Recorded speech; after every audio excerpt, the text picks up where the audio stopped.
Oh, hey, can I get 2 tickets for Oppenheimer? You sure can. I'm just gonna need to see some identification. ID? Yeah, you're 18 and older, right? Oh, yeah, for sure. I'm not 2 kids in a trench coat. Oh, wait, well... Here we go. Bad news. We actually have no tickets for Oppenheimer, but we do have tickets for the last 2 Brain Cells podcast, episode 24. 26. 26. Yeah. Yeah, you know what? You're 18, get on in there. But All that right. guy who's not 18, get out of our theater. Little twerp. You have to be 18 years old to come in here.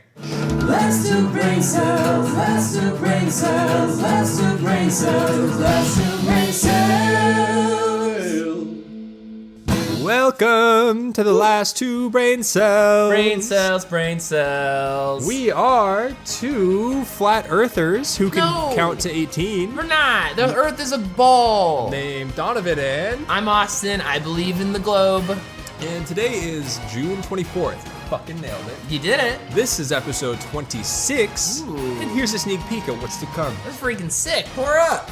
Just spread us. Spread us. Spread Spread me. us. Please spread me. Covered in mud. Yeah. Like, you're like, ooh, like, that's yucky and gross, but also, like, I Yeah. mean, hey, you're covered in mud. Right, like, oh, he's like sloppy and gross. But Ooh, like, he's all sweaty. he's kind of bad. Look at that sweaty hunk. My Fortnite pickaxe got alcohol on it. Oh, no. Don't suck it out. That's disgusting. Literally, look at that thing. That's been in your car for years, I assume.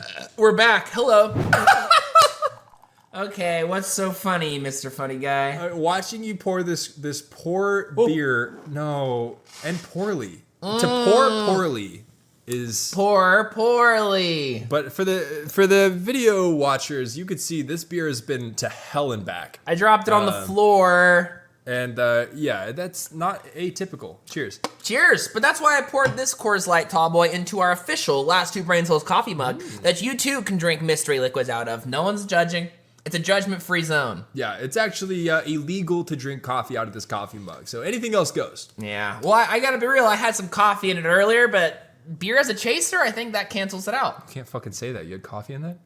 Cut! Okay, we're back, and you did not drink coffee earlier. Is that right? I hate coffee. Yeah, that's what I thought. I only drink beer. Yeah. At the gym. I was drinking beer at the gym today.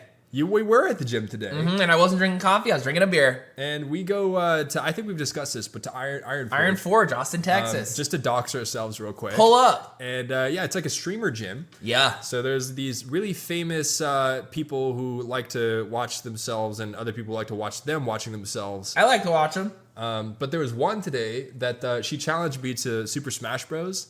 So like you guys have a new sensei, by the way. We do. We're taking a little training class. We're trying to get bulk the right way. I'm trying to live for the rest of my life, and so I'm trying to get the form down so I don't, fucking die. You don't want to injure yourself. No. Yeah, but yeah, so originally you and I were going together, and I was kind of trying to show you the ropes because I'm not an expert, but I know a thing or two. And then one day, you and Enrique, you're deadlifting, and there's something off about the form, but I just couldn't articulate it. And so I was like, hey, do you want to come over here and give us a tip? Some guy tried to help us, and then another guy volunteered. His name was Steven. Baller. Absolute baller. Turns out he's an actual professional lifter, and he's helping us do the thing for the first time, and it's a good process. Yeah. I've been learning a lot. I'm learning that most technique when it comes to lifting is like, squeeze your butt cheeks like you're cracking a walnut with your ass. Yeah. You know, like there's a lot of butt stuff going on, and I'm kind of here for it. Yeah. If you want to be a good lifter and really focus on your form, it truly all starts with the glutes. So there's a lot of ass play. There's a lot of conceptualizing, what's my ass doing right now? You're bench pressing, you're squeezing your ass. You're squatting, you're squeezing your ass. You're deadlifting, Squeezing your ass. Exactly. So you guys graduated from my tutelage to Steven's Tutelage. tutelage. Not the word of the day. That's cool though. And yeah, you guys are really shaping up. You're doing overhead presses today, and I was admiring from a distance. We're doing it. You look good. Thank you. I'm trying really hard to make our trainer proud. I feel like, I'm like a weak little like Pokemon trainer, and I'm trying to get through the Elite Four and finally do this shit. I'm finally 30. Let's get stupid bulk, and it'd be funny. Might as well. Frick it, heck it, dude. Frick it, heck it, man. New 30, new me. But what's cool is the gym that we go to. Enrique and I still had stuff to do, but you had some time on your hands because you were done with your program. So Right. you went upstairs and got challenged by a streamer to play a game of Smash. Now, do you play Smash? No. Okay, Like ever. so I've probably played Smash twice in my life, and I made that clear to her. I said, we could play, But I literally told her, if there's anybody else that will play with you, they should, because I'm trash and it's not going to be fun for anybody. Little did I know, I'm somehow fucking great at this game. You have gamer in your blood. Yeah, I play so much Overwatch, I think it just leeches into I just like, you got the game sense, you got the skill. That's true. And so we sat down and she said, all right, if you beat me, I'll buy you a protein bar. Whoa, and they got some funny protein bars in this place. Yeah, and I was like, there's no fucking shot, but like, what's the easiest character? Like, what's the most gimmicky character? Kirby. She said Kirby. You picked Kirby? Yeah. That's my guy. Did you know that? Yeah, that's what I pick. I pick Kirby too. I'm a Kirby main. Yeah. I'm gonna swallow you up. I didn't even know how to swallow. Like, I'm that bad. I didn't know anything going in. That's okay. And then we play, and I bodied her. I absolutely destroyed Do you know her. who she played? Who? The character she played? Oh, she played Pikachu. Oh, okay. Pikachu Yeah. versus Kirby, a classic. Yeah. But she said that, like, she was worse on Pikachu. She was so she was trying to, like, help me out, but turns out that backfired. Kind of sweet. Which was, yeah, anyway, so she bought me a protein bar. Wow. And it was pretty yummy. I got the bussin' flavor. Bussin' flavor. Was it bussin'? Not really. It was very sweet. Yeah, that's tough. Yeah. But that was the gym today. That's just kind of the shit that happens at Iron Forge. Yeah, I drink my beer, not coffee, and we lift. That's right. And we're lifting more and more every day. That's right. How do you like to prepare for a workout? What's your routine? I drink a lot of water and lay in bed. And then chug a coffee. And then I chug a coffee, Yeah. but not out of this cup. Yeah. And you lay in bed until like 2 minutes. 2 minutes after the time that we're supposed to leave. And then I put on my socks and shoes. And then you put on your socks and shoes, you get your water, you empty the dishwasher, you chug the coffee, you go to pee. I gotta find my wallet. You spill some water, and then you clean that up. And then I spill while I was trying to clean. And then we go to leave, and you're like, oh, I lost my wallet. And then Enrique has to use his... AirTag. Enrique has an Apple AirTag in my wallet because I've lost my wallet so many times that he can just ring it up on his phone. And it helps me get my day going. That's it a helps lifesaver. everybody. That's honestly so yeah, smart. it's pretty cool. Yeah. But anyway, hey, it's you're becoming more punctual. I'm learning. Although I wouldn't quite call you punctual yet. But we're always progressing. We're progressing. Yeah. But yeah. I got a 4-hour detention once in high school because I was late so many times. And I realized that at a point, it was like, wait, I only have to go to school for like 4 hours, but I could just show up whenever I want.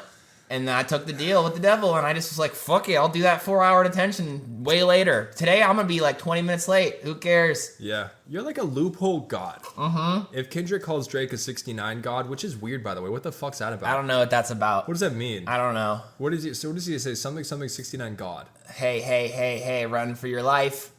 What the fuck does that mean? It's pretty cool. But yeah, I'm a loophole guy. I like finding loopholes. When I find out there's like a silly way of doing things and it's more efficient, I'm going to do it that way. But is it efficiency? 'Cause Yeah. I think efficiency is the rebranded marketing term for lazy. It's creative. It is creative. But that's the thing. I think the laziness or efficiency has forced you to be more creative, and that's probably a good thing. We'll take it. Big W's all around here. Yeah. But that's I think that's part of the theme for this episode is sort of lifestyle choices and habits that kind of shape your personality and characteristics, who you are. Yeah. Right? And we'll probably talk about wieners at some point too. Wieners. Maybe. What's your favorite? Here's a note. What's my favorite wiener? What's your favorite wiener in the world? I like the Oscar Mayer cheese dog. It's the best. They're cheap. There's cheese in there, and you can put it in the microwave in a paper towel for 15 seconds, and then you can gobble it. That's a good wiener. Such a good wiener. Yeah. Love that one. Yeah. Yeah. You ever think about like Shaq's wiener? Not yet. I usually think about his bed. His bed's really big and circular. Circular. He has a big circular bed with a giant Superman comforter. It's like a 20-foot by 20-foot circular bed. It's like fucking cool. Why do you have a circular bed? Because he's Shaq. Dude, does that mean he has circular blankets? He's got, he probably knows how to work a ball. He's a basketball player. When he needs to move his bed, he just palms it, picks it up, and puts it in a different room. Yeah, the ability to palm anything you want, actually sick. Baller. Yeah. Super fucking cool. Name one thing Shaq can't palm.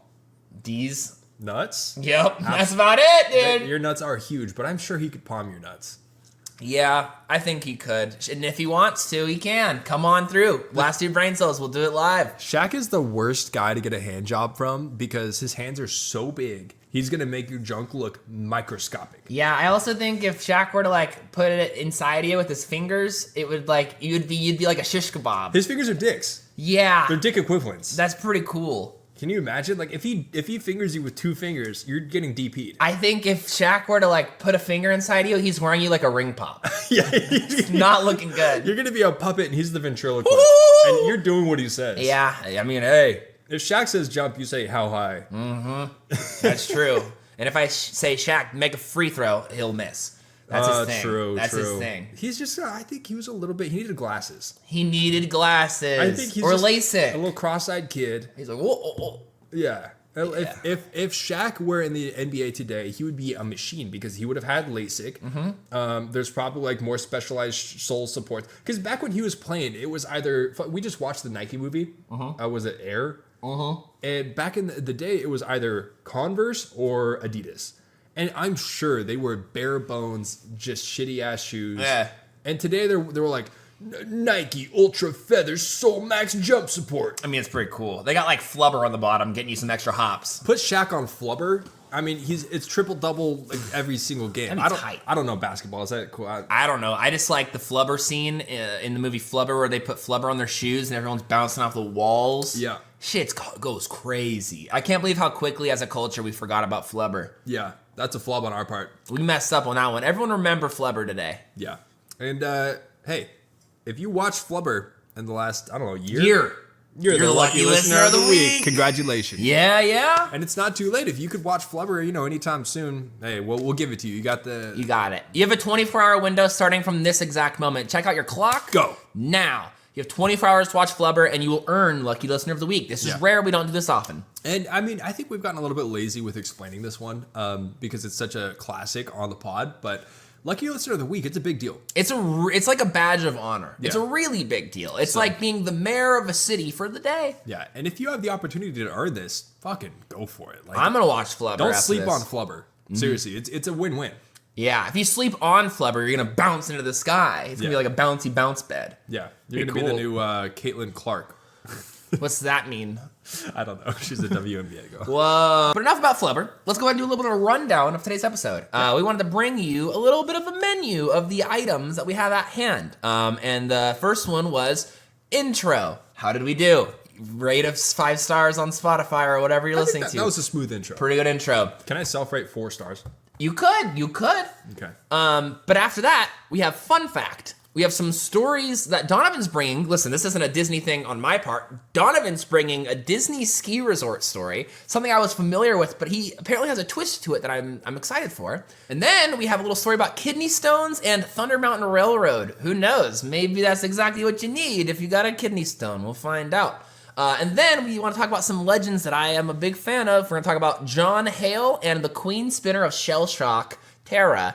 Some absolute legends. Followed by a little bit of Yuck or Yum, word of the day, and we knock it out of the park after that. Let's jump on into it. We got a fun fact to start things off. Ooh, fun fact. I've been dying to discuss this because I think it's so up our alley, it's almost made up. Okay. This is about bees. Okay. We've talked about bees in the past. About how they only make like a little centimeter of honey before they die? Less than a teaspoon. Crazy. This fact, however, is about cum. It's about bees plus cum. Huh? 2 of our favorite things. I mean, that's big. I'll make this quick. When bees come, they convulse so hard that they come to death. That's cool. Yeah. That's hard. But goals. It gets freaking cooler because bees, their internal body temperature, let me check my notes.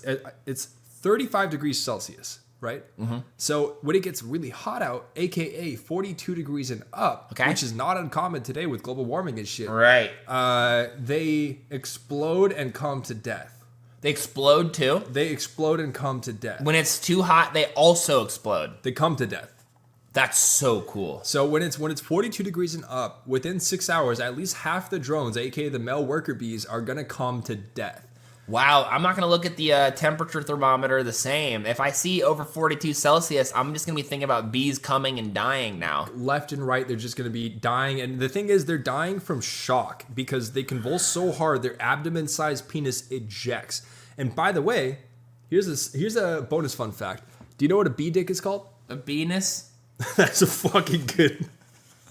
Absolutely, but it's a penis. The scientists also call it the endophallus. Whoa, the endophallus. That's cool. I'd say, babe, what's the temperature? Yeah, is it 42 degrees out? Because I'm about to die from coming. I don't want to do that. But okay, so additional fun fact is the queen bee when she mates while flying, and she mates with multiple bees in the same flight, which is That's freaky. freaky as shit.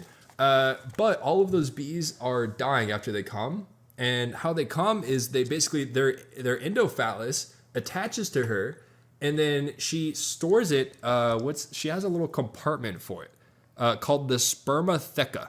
That's cool. And she could store that cum in her for years and just fertilize her eggs. You can take it when you need it. It's an all you can eat cum buffet. It's like freezing your eggs, but like keeping it in your pocket. Exactly. That's crazy. So queen bees, they fuck once. There's a bunch of guys that just come and then they die, and then she chills out, and just for the next several years, it just pumps out these genetically diverse bees because there's multiple bees contributing to the cum pot.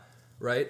And that's how the hives are populated. That's amazing. Nature is beautiful. Beautiful. They didn't tell us that on planet Earth. No. But why not? That's what we're here for. Yeah. This is Planet Keep It Real. Planet Real shit. Yeah. Planet, let's learn about dicks, because honestly, we wouldn't be here without dicks. And in the words of the great Kanye West. The late. I mean, yeah, okay. Used to be great. You should be honored by my lateness, though. Yeah. I even showed up to this fake shit. Yeah. If Kanye were in the studio right now, do you think he would fuck with us? No. And I wouldn't fuck back. That's the issue. Yeah, that's true. I wouldn't fuck back. That's true. He really went off the rails. Are we at this point now? Because we've talked in private about the concept of separating the art from the artist. Are we at the point now where we don't fuck with Kanye West because of all of the things he said outside of music? Yeah, I think with him, I'm like, he's wilding a little too hard. And like, Kanye's known for wilding, always has been. But right now, I'm like, you're coming through with some, not like little ones, but like big ones. And it's like, brother, that's just like unforgivable. That's rough, man. Unless you come back with the world's best apology video, maybe play the ukulele, cry a little.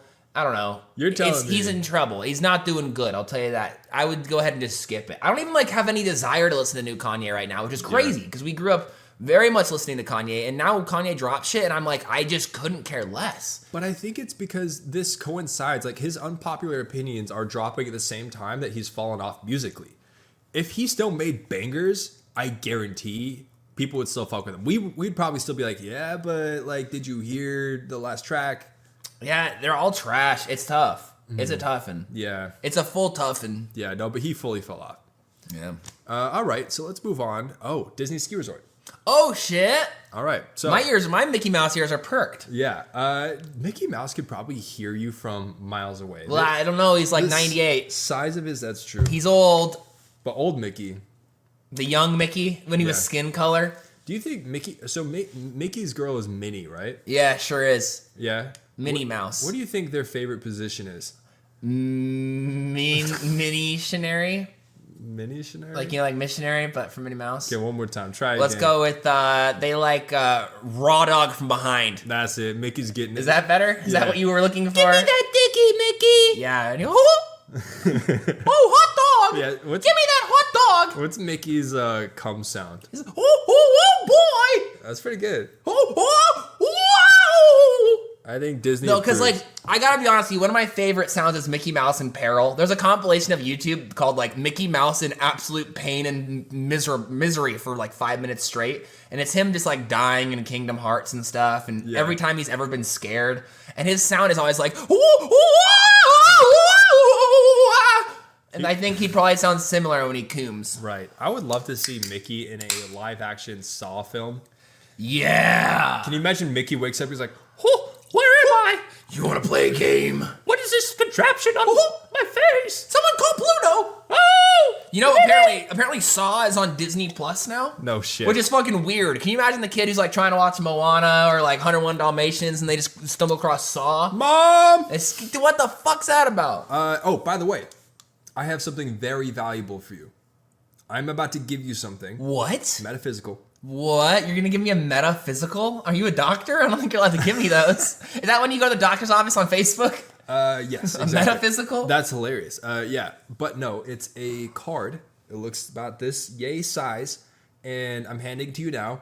This is a immunity Disney pass. So you can talk as much as you want about Disney this episode, but don't talk my ear off, please. This is big. And This is big. For the listener too. I know some people are fans of Disney, some aren't. So let's just keep things interesting for everybody. Let's keep things civil. Yeah, but congrats. Thank you. That's big. This is the one. I'll try not to push it, but I'm gonna tell you a thing or two. Please, I would love to just dig right into that knowledge, because whenever I bring Disney stuff up, it's sort of like I'm consulting Wikipedia. Like That's so funny. you are like the Disney Rain Man. It's like you immediately just can recall. I'll be like, what year was Disney founded? 1955. That's some easy one. Throw me a curver. Okay. What's Walt Disney's middle name? Elias. Really? Yeah. Walter, Elias, Disney. Walter. Can you imagine if it was a Walter? Come on over here, Walter. Walter. Yeah. Walter. It is a miracle that his last name was Disney. Walter. You were talking about that. If his name was like McCrickle Crackle, I wouldn't want to go to McCrickle Crackle land. Or maybe we would. I mean, it's kind of sick. Yeah. But I wouldn't want to go to Matsui land. Ooh, I do. I feel like it'd be really dangerous, though. It'd be like crossbows and zip lines. Matsui Land is like, you sign a disclaimer before, and that's my last name for those who aren't aware, but you sign a disclaimer before you enter of like any injuries that I take on. Death. It's on you. Yeah, in fact, they sell life insurance right outside of the fucking... I'm the guy selling life insurance, too, and I'm making bank. Yeah, but it's super fun. It is really fun, though. What's Dodgeland like? Dodgeland is, it's like Disneyland, but reasonable pricing. So the same thing, but like... It's the same exact concept, but the imagination is still alive, and it's affordable. The people's Disneyland. It's for the people again. Bring it back to the people. I could get behind Dodgeland. I could get behind it, too. See, because I think my personal take is Disney is a runaway capitalistic machine. It's a runaway railway. Yeah. It's their most recent ride they just came out with. It's Mickey and Minnie's Runaway Railway. Really? Yeah. Okay, see, there he goes. It's true. If I got the card. If you didn't have the card, that's one strike. Fuck But, yeah. Yeah, lucky you. I'm taking that card back at the end of the episode. Oh, no! And I'm gonna burn it. Oh! Yeah.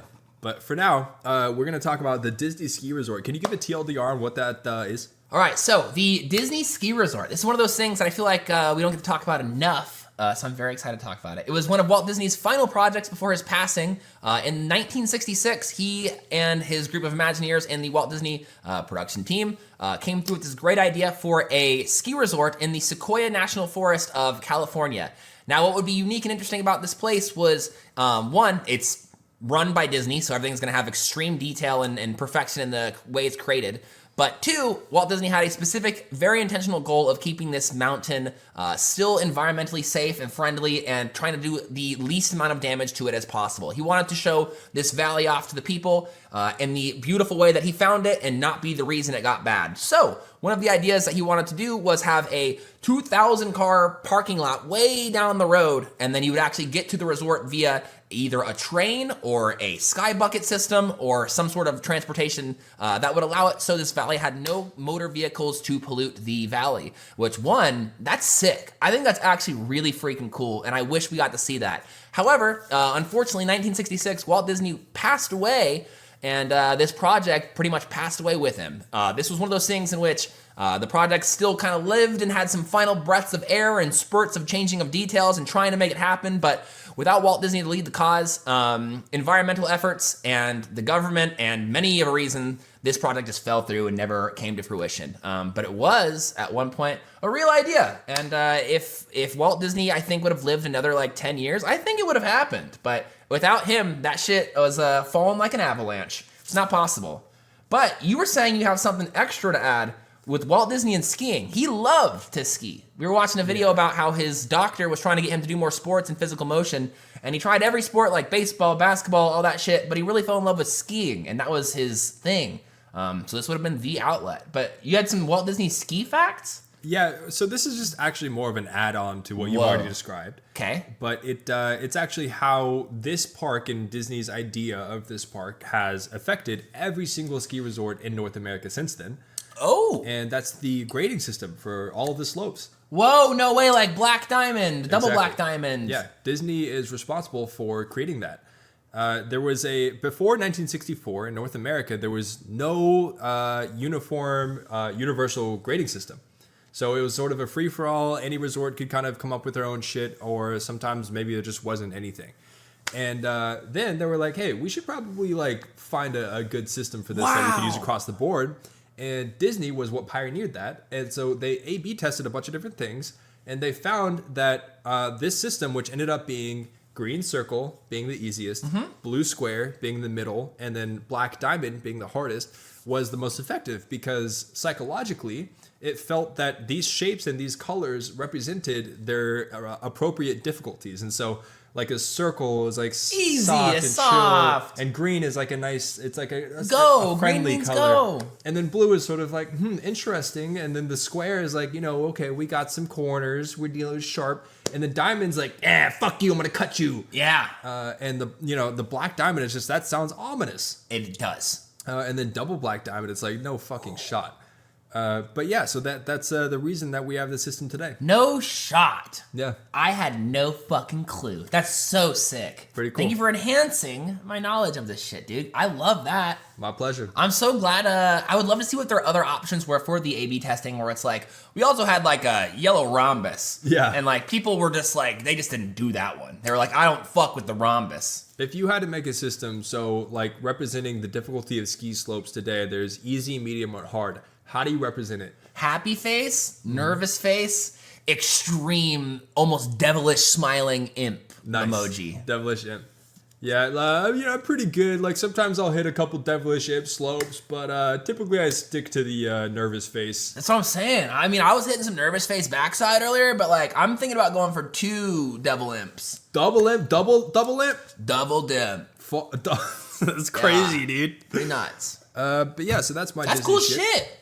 You had some Disney shit as well about kidney stones. Yeah, some more science. Okay. This is more testing that came through Spicy. Okay. This is a fascinating little story.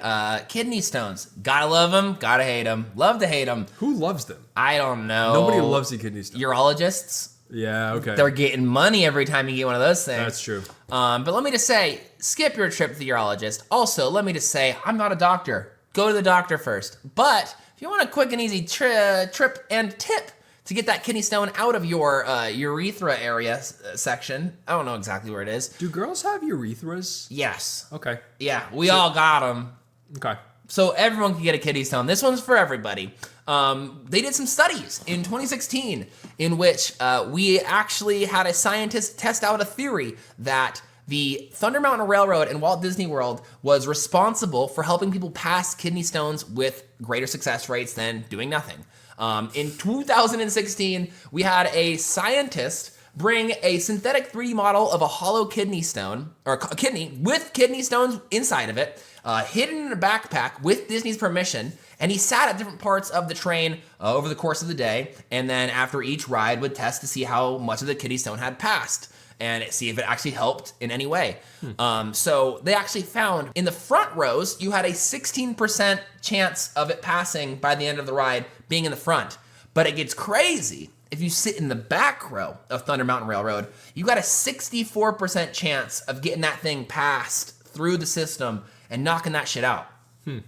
So there's a real theory that if you need to get a kidney stone out and you're just struggling, go sit in the back of Thunder Mountain Railroad at Walt Disney World. Now, what's fascinating is it's not just any roller coaster. You would say like, okay, I can just ride a roller coaster anywhere.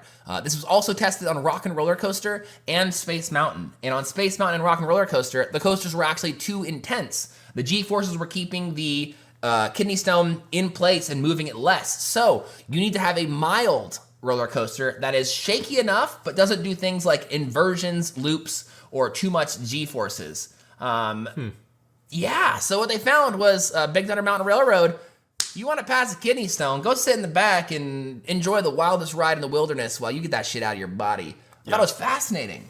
Well, okay, so I guess one, if you have a kidney stone, then I'm sorry, you're the unlucky listener of the week. Womp womp. That sucks. Womp womp for sure. But now you can go to Disney World. So, okay, yeah, but you can turn that frown upside down, get a ticket, go to fucking Disney World. Where Disney World is Florida? Florida. Go there, unlock your kidney stone, and report back if it works. Unlock it. You're welcome. Let me just say, if I ever get a kidney stone, you think I'm not taking that excuse to go to Disney World and just like fuck around for a little bit and be like, it's a medical trip? Yeah, I mean, but you'll take Calling any it. excuse. Like, they could say, like, oh, there's a 0.001% chance that you'll be happier today if you go. And you'll be like, fuck yeah, science! Sign me Oh, up. I gotta go. Sounds like a pretty good deal, honestly. You're selling it. But going back to the science really quick, this has been tested by certain individuals that are, not doctors, but people that have dealt with kidney stones. And one person was quoted to have saying that they had passed 3 different stones multiple times in life via this system. Wow. So people swear by it. Wow. Kind of nuts. And it's not like you just get off the ride and the stone falls out of your dick, right? Like, it comes out of your kidney, and then you still have to pass it. Well, usually you actually get to see it in the ride photo. When you're on the ride photo, it's usually at the point of coming out your urethra, and it's like, boom, and then usually some people are like, oh, my eye! And then you're trying to avoid the kidney stone, but I have a kidney stone collector. Sometimes, it's just like how at the top of Expedition Everest, people will shoot hair bands to the side of the mountain and get as many as they can on the side, just as a weird dumb tradition, as people do that shit.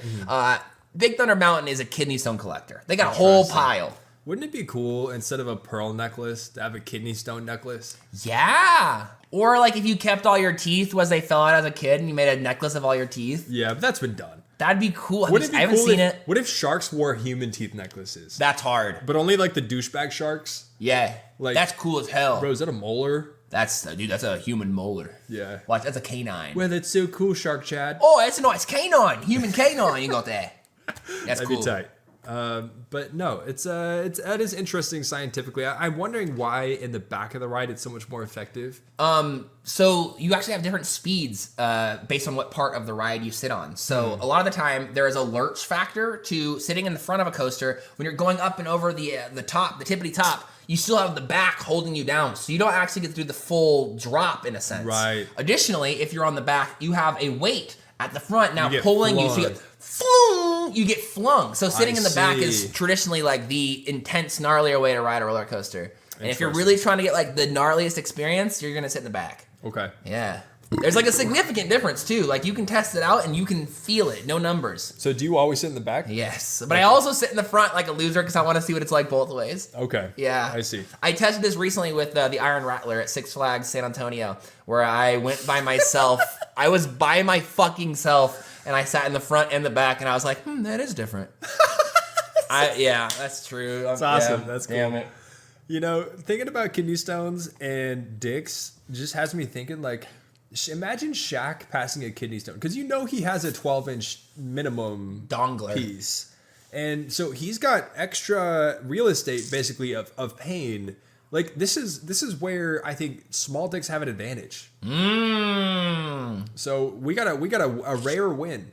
W for small dick owners. Yay. If your penis is small, you're the lucky listener of the week. Okay, if your penis is small and you have a kidney stone. Oh, that's double luck. That lasts for a month. Yeah. Hey, which of the boys do you think is going to get a kidney stone first? Me. You? I was hoping I'd get one by now. I'm disappointed. You deserve one. I want to go to Disney World. Yeah. Let me go. I mean, I have no excuse to go. I'm broke. Yeah. Is it if you have a kidney stone and you never pass it and it just chills in your kidney, is that an option? I think that becomes like permanent jewelry. Yeah, it's like my kidney's got like a little bling. Yeah, get that shit iced out. It's like how oysters make pearls and they just got bling. Yeah, kidney stones are kind of just human pearls. They really are, right? Think about it. That's dope. Making human diamonds. I wonder if so you know how you can create like pearls artificially, like, And diamonds. yeah, for real. But like they just put like a grain of sand in the oyster, and then it keeps like adding to it and it makes a pearl out of that. Yeah. Like what if you put a grain of sand In your kidney. or like my ass? Ooh. Could I make an oyster? I think you could make, if you clench or your not an butt. oyster? Can I make a pearl? If you clench your butt cheeks hard enough, you might be able to make something. You could butt boof a joint and turn it into an edible.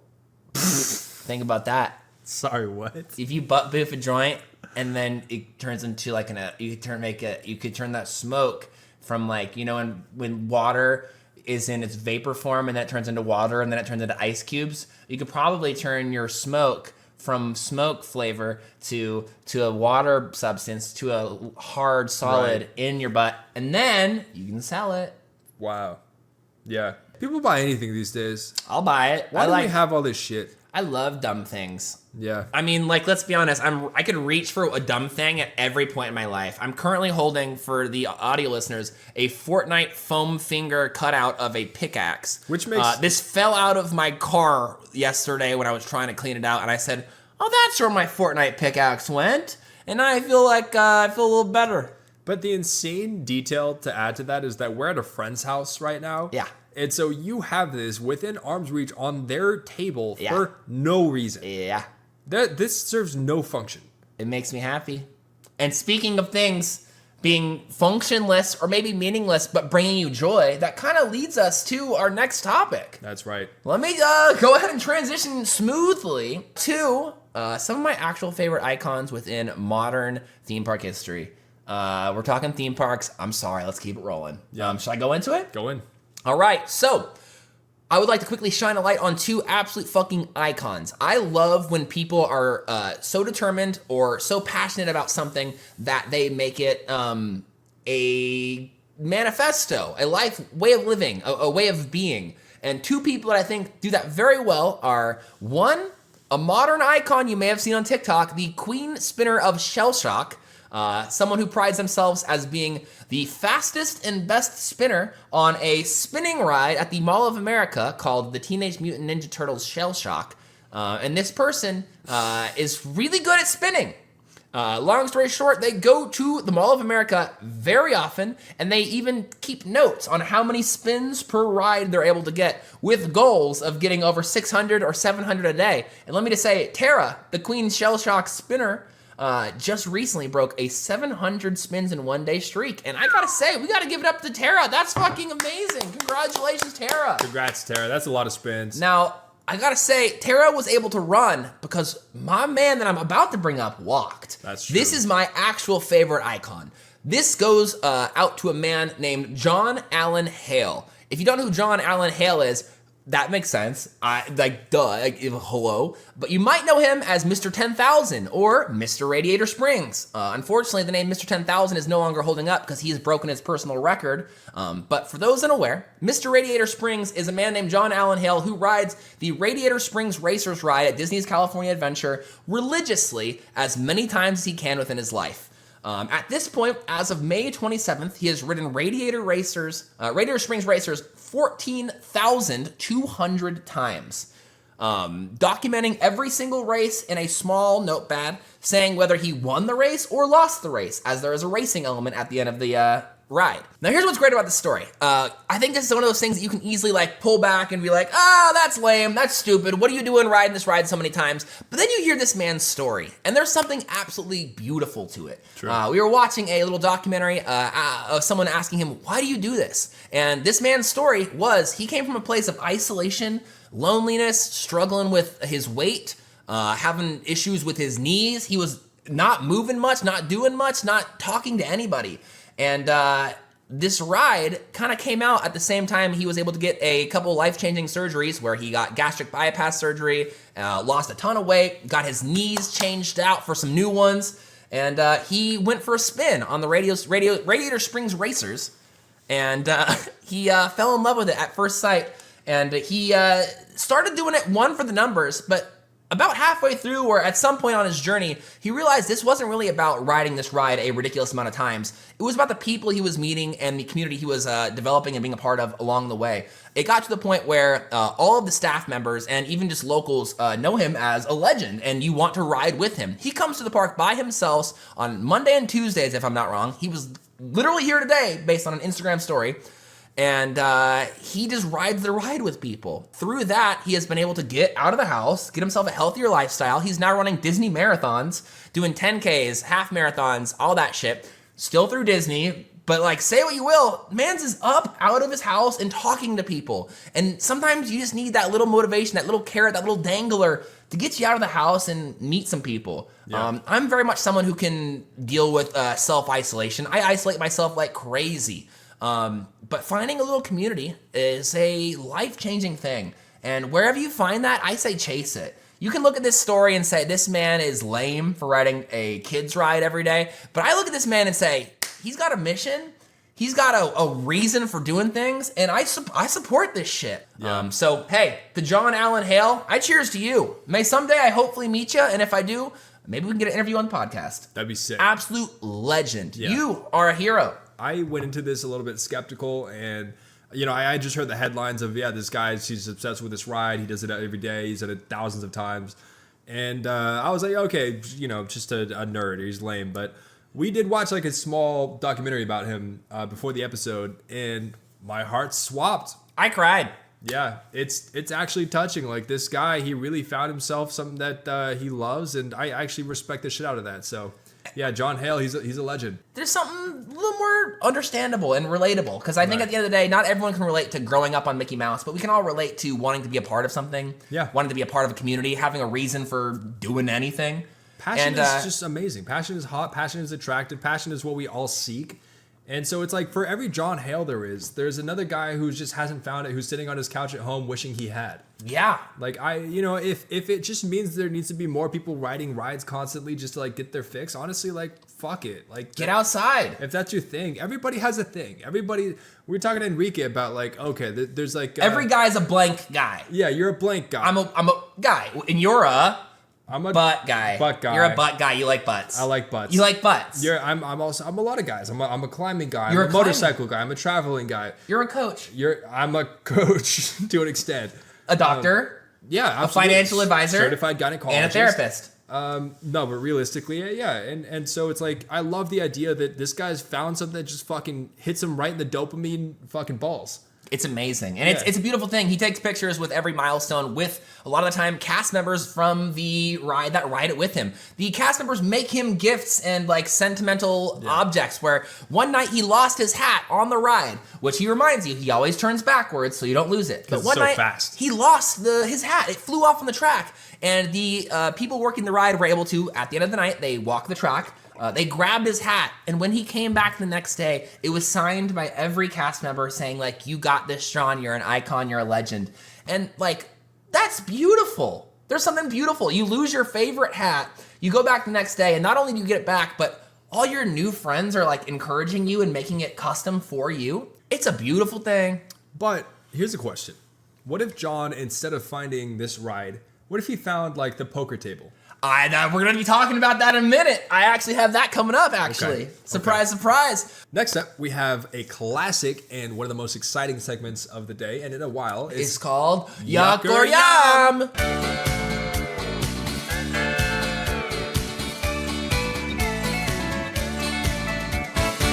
Yuck or Yum. Today, our theme and topic is ways to spend your time. Speaking of John Hale and the Queen Spinner of Shell Shock, are these good ways of spending your time? And what is good? What is bad? Because there's no rules to this life. It's all a social construct. It's all a facade. It's a mirage. Who fucking knows? Yeah. But at the end of the day,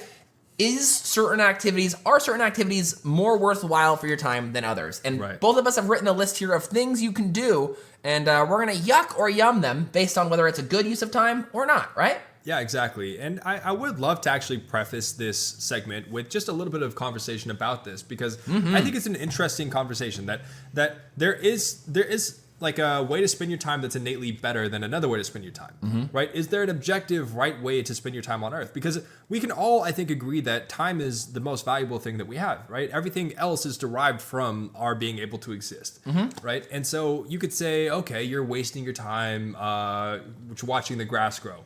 But if you derive absolute pleasure or meaning from watching the grass grow, is it a waste of time, right? And so I think that's the conversation that we're going to have. Amen. And speaking of grass growing, should I just go right into it? Let's go. Yuck or yum, gooning.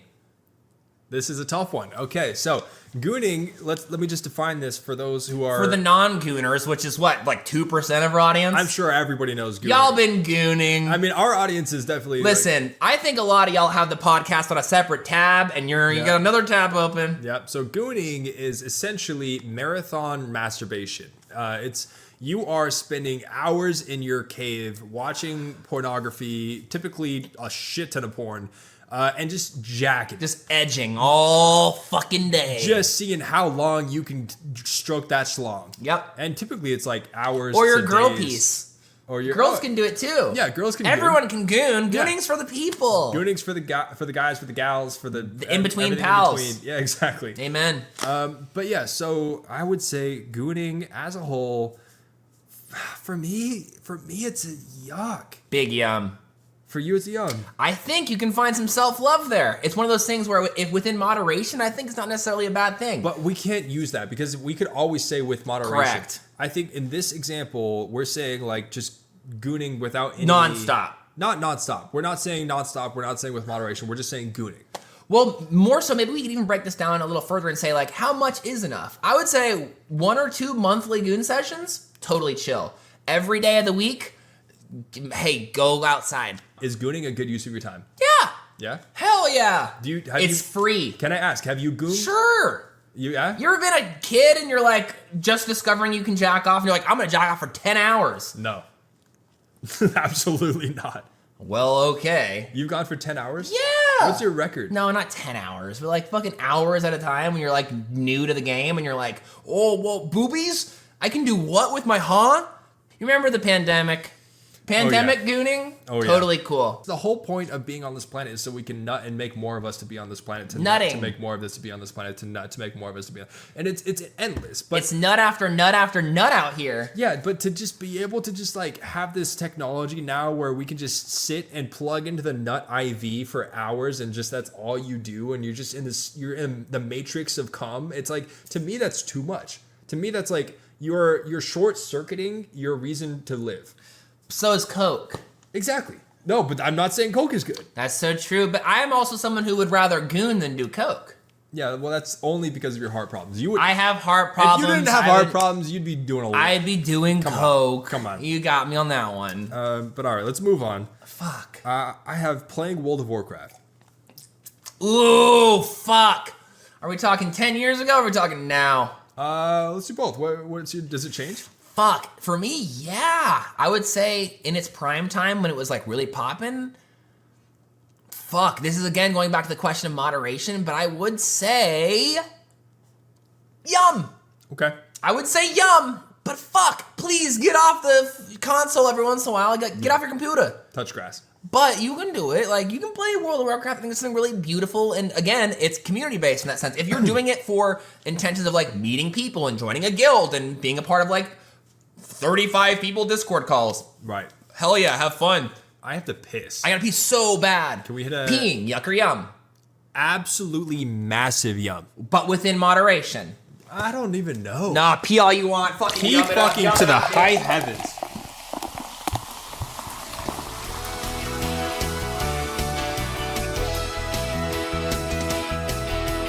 The boys are taking a PeePee break. We'll be right back. Yo, Last Two Brain Cells fans, we got a promo swap. This is exciting. Dude, we are promoting an actual sweet podcast that we've enjoyed a lot ourselves. Yeah, and it's for misfits just like us. Hell yeah, shout out to the Misfits. It's called Misfits Making It. Oddballs doing cool stuff. So this podcast is hosted by a wonderful comedian named Lauren Logiudice. Yeah. And I'm sorry, I don't speak Italian. I think I nailed the pronunciation. Pretty but close. We'll see.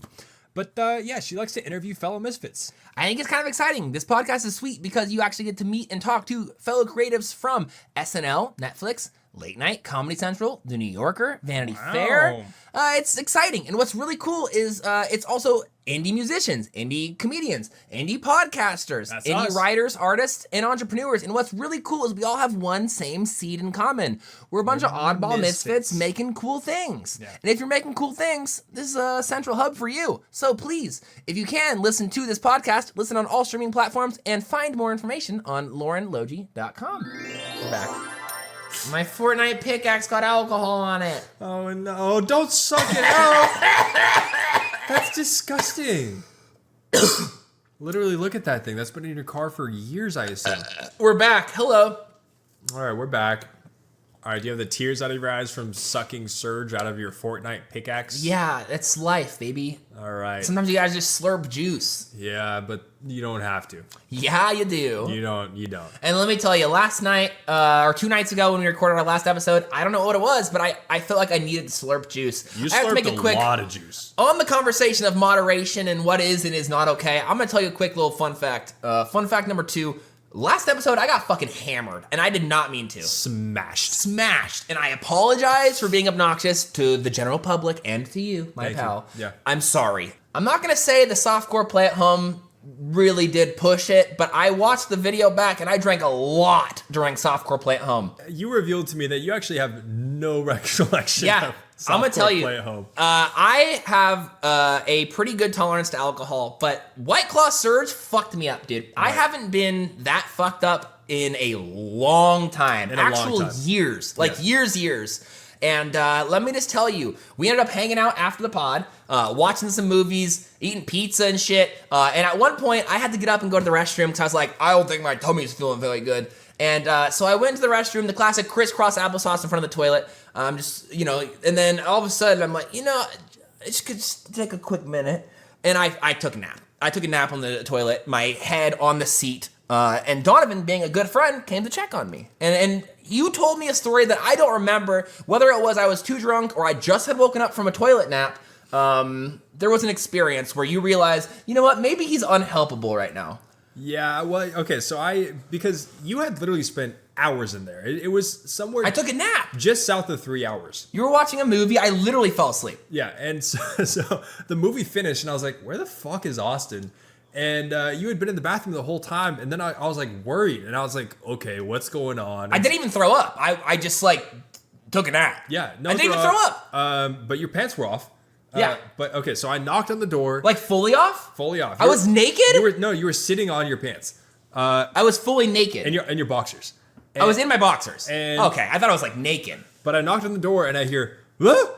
Scared me. I was napping. And then I opened the door, and yeah, so your head is on the toilet seat. You pull your head up, and there's a huge red mark from where your head's just been napping on the toilet seat. Oh, no. And I hand you a glass of water, and I'm like, bro, all right, let's get you to bed. Like, just drink this water real quick. And I hand you the water, and you just poured it into the toilet. What a fucking asshole. You looked me right in the eye, and you just poured it in the toilet. What a sassy bitch I have move. no idea why. And I was flabbergasted. I don't remember it at all. Yeah. What a sassy bitch move, and I would like to say, I am sorry. You were trying to help me, but like someone trying to give CPR, I feel like I was telling you, do not resuscitate, Yeah. when really I needed a glass of water. Yeah. I woke up the next day, and I felt like shit. I wonder why. Yeah, turns out you can't drink 5 fucking White Claw Surge 8%ers and a Foster's in the course of an hour and a half. Yeah. Stupid. What an idiot. Long story short, I don't drink like that often, but I did, and I learned my lesson. That's our so. quick story on moderation. I mean, let's speak about the lesson today. I have had 1 White Claw Surge. Nice. Me too. That's not 5. Yeah. That's 5 times better. Do the math, kids. We're doing the that. math. That's improvement. Chat, sometimes I'm irresponsibly irresponsible. Do as I don't do. What's the phrase? Do as I don't do, Do not as I didn't do. As Donovan says. Do as... Do you. Do you. Do yourself. Do you. Do yourself. Yeah. I had a long conversation today with my girlfriend You did. about fucking your identical clone. I eavesdropped, I won't lie. Yeah. So speaking of doing yourself, if you create a clone of yourself, one, would you fuck them? 2, what's the prime age? Would you prefer a younger version of you, an older version of you, or the current version of you? And then 3, if you and your partner all get together and have a foursome with your clones, is it cheating? Is it cool? Is it cheating to fuck your clone in general? There's so many interesting questions. I think all of it's cool. As long as everyone's talking and agreeing that these are the terms and conditions, I think it's fair game baseball. The thing is, I imagine this scenario, I think the clone will go away afterwards. But what if he still exists? What if he's trying to hang out tomorrow? What if my partner falls in love with a better me? Right. What if your clone is... But he can't be a better me because he's gonna be the exact same me. What if it's exactly your clone, except for it's a 2% bigger dick? He's gotta go. Gotta go. Kick the road. Get it. Kick rocks, kid. Yeah. All right, so I believe it's your move. Oh shit, Yuck or Young season. Here we go. The next one is Cookie Clicker. Cookie Clicker. You know the game Cookie Clicker that I am going to beat? I am 85% of the way towards finishing Cookie Clicker. Currently, I'm working on an achievement called Don't Open the Game for a full year. Wait, really? Yes. That's why you haven't That's been why I playing? haven't been playing Cookie Clicker. Holy shit. I'm not joking. Thank God for that achievement. I can't wait for next summer. That's hilarious. I can't wait. Okay, well, I would say huge, massive, absolute yuck for that one. Because I think there are things that are futile in life that we do. Basically everything is. But there are things that are so abundantly clear that they're futile that it's like, what? Come on, don't. Like, it's the biggest waste of time that I could literally conceive of. But is it almost like almost a beautiful thing where it's like, if I'm gonna do, life can be a very meaningless experience. Should I do the most meaningless thing possible? No.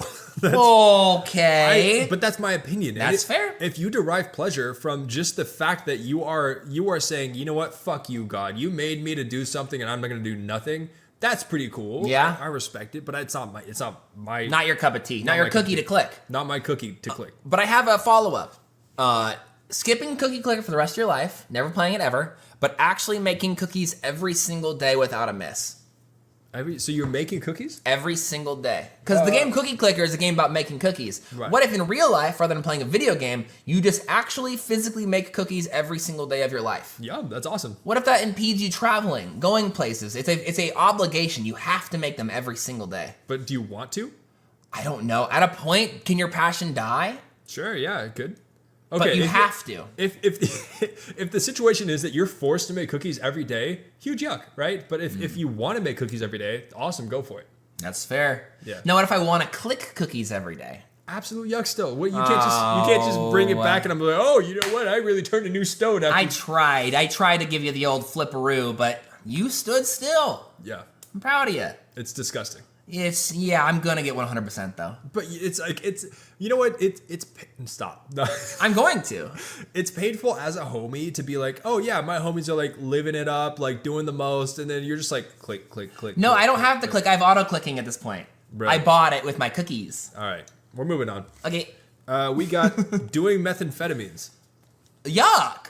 Yeah. Yeah, I'm not doing those. I mean, I get it. If that's your thing, be smart, be safe, but maybe just don't do meth. Yeah. Maybe skip it. Drink too much coffee instead. But it's not hurting anybody else. It could be if you end up being a violent individual. Okay. Like, for example, like drinking and driving where no one else can get hurt but yourself. I can get that more. Like, you're putting your own life at risk. But what's really the big issue is the fact you're going to fuck somebody else over. And that's not even close to fair. Right. You shouldn't drink and drive on a empty street alone by any means anyways. But with the extra feature of other people exist, you're being an asshole. Yeah. I guess it comes down, can you handle your meth? Yeah, right. Okay. Can you meth and drive? I think it's better to meth and drive than drink and drive. Don't do either one. Get an Uber. Okay. Here's a question for you. For you at home, you can play along, and for you, Austin. Wow. You can choose two: drinking, doing meth, driving. What do you combine? Drinking and driving. Damn, really? Yeah, I hate to say it, but I feel like that'd be easier than doing meth, because I think meth would be like a permanent issue. This guy loves drinking I and driving. hate drinking and driving. The only drinking and driving I enjoy is Euro Truck Simulator 2. True. And let me tell you, I am a master at driving my Sanya. What? No, what's it called? Fuck, Scania. Scania. That's a truck brand? Yeah.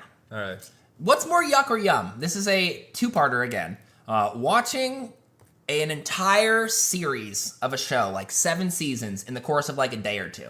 Binge watching. Extreme binge watching. I'm really on the fence there. It's a tough one. Any given day, I could go either way. I'm going to say yuck today. So the same concept in a sense, but watching one episode every single day until you're done. So rather than making it a 2-day experience, really making your life a 4-month extravaganza. I'm actually huge yum. So more so like moderation, the same thing.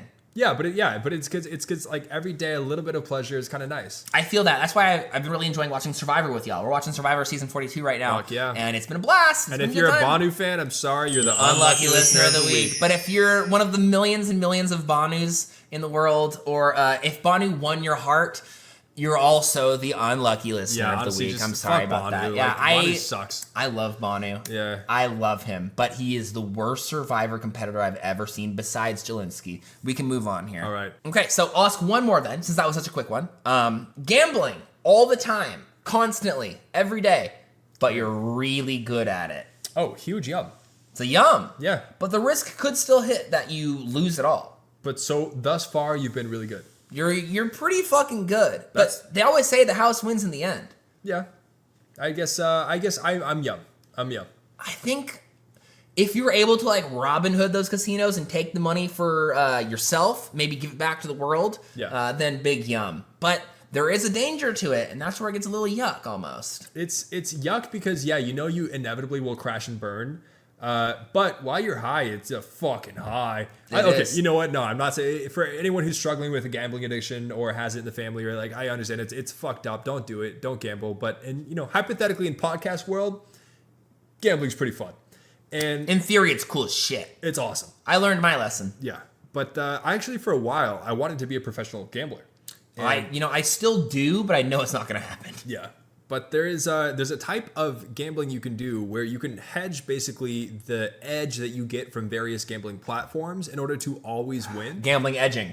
In a sense. And I actually was looking into automating that with some software. And basically you can make shit tons of money. And I shouldn't be saying this, but I almost did this for a living. And I was looking into the legal repercussions and decided that it was just a bad idea. Because if you get audited, you're fucked. Oh, I was going to say, I was going to ask about it later, but I think I'm going to skip it now. Skip it. What a bummer. Yeah, but I was very close to actually doing that instead of this. Edging and gambling? Like, sign me up. Yeah, right. Crazy. Goonbling. So, next is riding Radiator Springs Racers. Yum, yum, yum, yum. Yeah? Yeah, unless it's a 3-hour wait line, then I'm going to ride it single rider like our boy John. Okay. All right.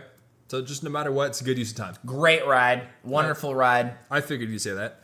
I feel like you just said like, oh, you just fell for my trap. What's next? What about riding Radiator Spring Racers 14,000 times? Oh, honestly, if it gets you out of the house, yum. All right, damn. Let me tell you though, to bring this back to a quick sense of like personal reality, you already know I'm a Disney person. My family is Disney people. My parents met at Disneyland.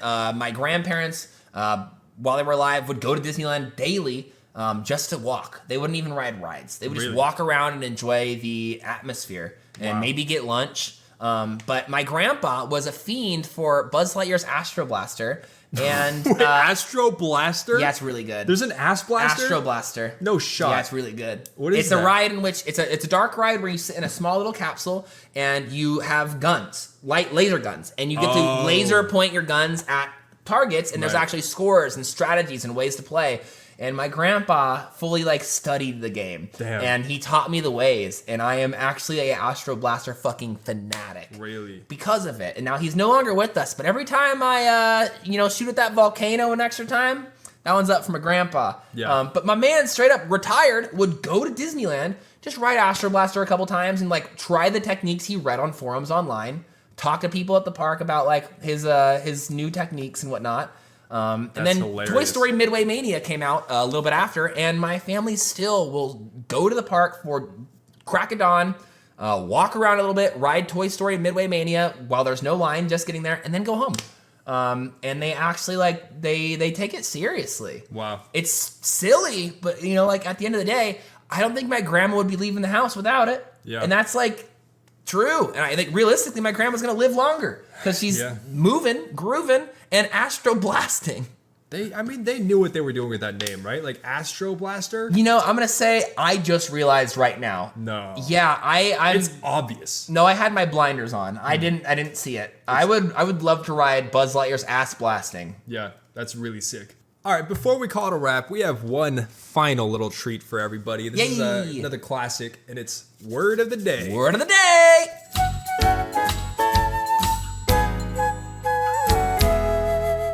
Word of the day. Today's Word of the Day, Yay. loosh. Loosh? Loosh. Loosh. Like douche with the L. I lived with a dude in college named Lucian. Love him. Yeah. But we would always say he's Lucian around. Like whenever he'd come downstairs, we'd be like, "What are you Lucian today? Like, what are you doing?" Right. So I think my perception is like skewed by this one. But Lucian. Is it a noun? Is it a verb?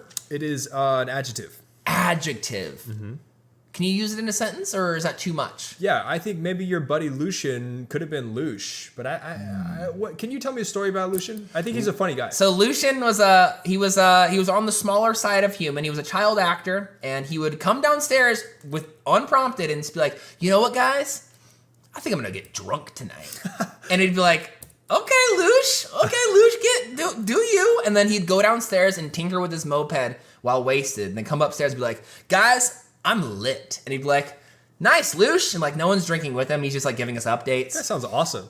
Dude's a boss. Yeah. I mean, And by child actor, you mean he was small, so he acted like a child? no, he was like in films with Zach Braff and like the guy from Scrubs, like real fucking hard ass movies. I see. And then he was a little goofy little friend of ours. I love the boy. I haven't talked to him in like 10 years because that's life sometimes. But apparently he's living on a boat. I don't know anything else. I'm out of information. Well, may the seas be clear for you, Lucian. Hey, may you loosh it up, bro. Yeah. But to bring it back to looshing, I feel like it's having an aloof coolness to you. Like an aloof, cool, fresh attitude. Aloof is also a sick word. Aloof is hard.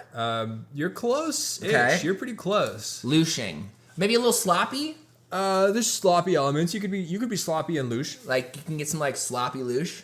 No, okay. So the definition of louche is not socially acceptable, but still often attractive despite this. Ooh. So like one of those things that is not necessarily fitting within societal norms, but you cannot help but be compelled by its beauty. Yeah, you're kind of like, that's gross, but kind of hot.